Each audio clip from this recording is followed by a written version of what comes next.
We're covering the breaking news. A jury has found Stewart Rhodes, Oath Keepers founder and leader, guilty of seditious conspiracy. It is the most serious charge that has been leveled at any of the insurrectionists, people who were in and around the Capitol on January 6th, and the government has prevailed.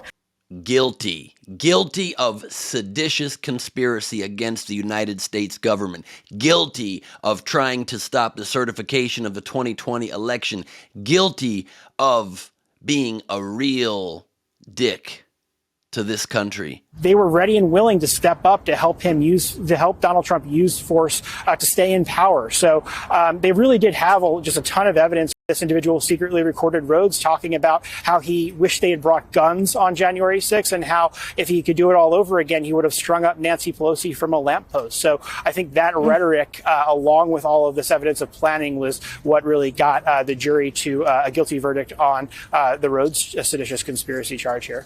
Consequences sometimes do come down.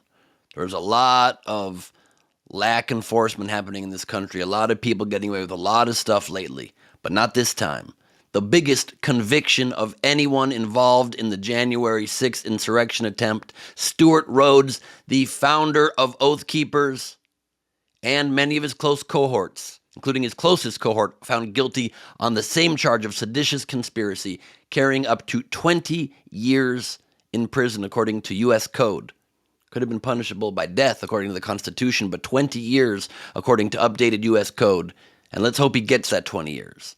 Because there are consequences to your actions in life.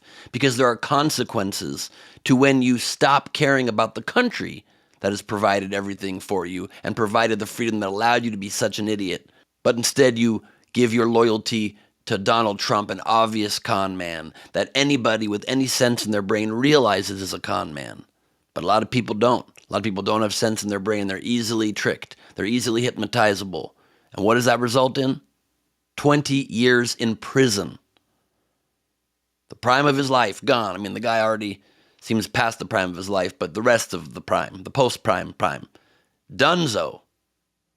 I hope this finally sends a lesson, sends a message to anybody else considering bogus, bullshit claims that elections are not real based on no evidence other than crybabies that lose their elections and don't want to admit loss. Don't want to go down in the dustbin of history of somebody who not only lost, which is a noble thing to do if you ran a fair campaign,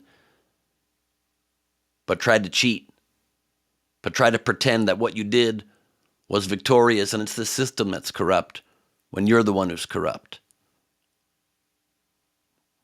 Well, there's consequences. And the only one question remaining is, will this encourage the government to go even harder at everybody else involved, even those higher up? Perhaps the former president himself? Well, one of Rhodes' attorneys had this to say. I think the return in this, even though we're not pleased with it, probably speaks to the fact that the DOJ is going to go full steam ahead in like fashion on all the others. I like the sound of that. Let's get some rule of law back in this country. Maybe we can get some semblance of the America we used to know back. I'd like that. We can celebrate this news. When bad people get punished, that makes more room for good people to live the lives we're supposed to live.